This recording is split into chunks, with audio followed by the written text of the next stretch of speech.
पेट पाई नाट दादन साजिले मत्स्यजीवी। ए दृश्य हेउछि कृष्ण प्रसाद ब्लॉक अरखकुदा गाँ पचारर।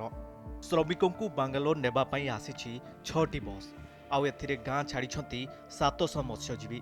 पेटर भोक एमानकु दादन सजाई देछि, भिटा माटीर मुहकु मारी देछि, निज कूल बेउसा छाड़िबाकू बाध्य होइछंती।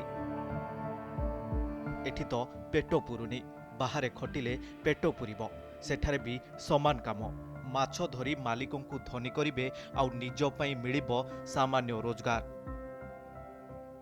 माछ चाष व्यतीत तांकर विकल्प जीविका किछि ना, जेहेतु चिलिका एवं समुद्र दिनकु दिन माछ हबार माछर परिमाण कमी जिबारु बाध्य निजर जीविका निर्वाह करने बंचा पिला पाठशाठ पढ़ाई बाध्य करी 10 मास सीजन रे प्राय लोक आमर गोवा मांगलोर आंध्र प्रदेश इत्यादि ये जो सीजन रे माछ धरने से पलाउछंती। दुखदायक कथा ए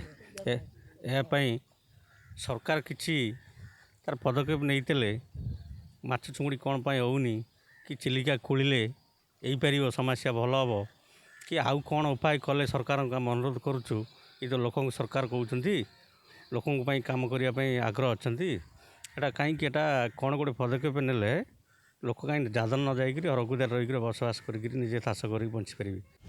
मिलुनी माछ, हताश मत्स्यजीवी, दाऊ साधुची जलवायु। चिलिका टापुरे थिबा एई गाँर अनेक परिवार मत्स्यजीवी। चिलिकारु माछ धरी एमाने वंशानुक्रमिक भावे पेट पोषंती, हेले जलवायु परिवर्तन पई चिलिकारे यथेष्ट परिमाण रे माछ मिलुनाही। फलरे निज जाल डंगा को घरे रखी दादन खटिबाकू बाध्य हेउछि गाँर युवगोष्ठी। अन्यपटे श्रम अधिकारी सह आलोचना करी पदक्षेप नियाजिबो बोली मिलिछि प्रतिश्रुति।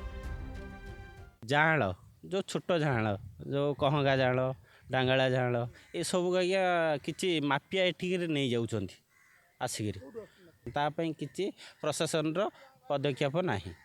आउ गोटे कथा आम टूरिज्म थिले आम गाँ करते बहुत भल होता आ नईनाल आज्ञा सब सुखीगला तो जाजन कटिया बाध्य हबू।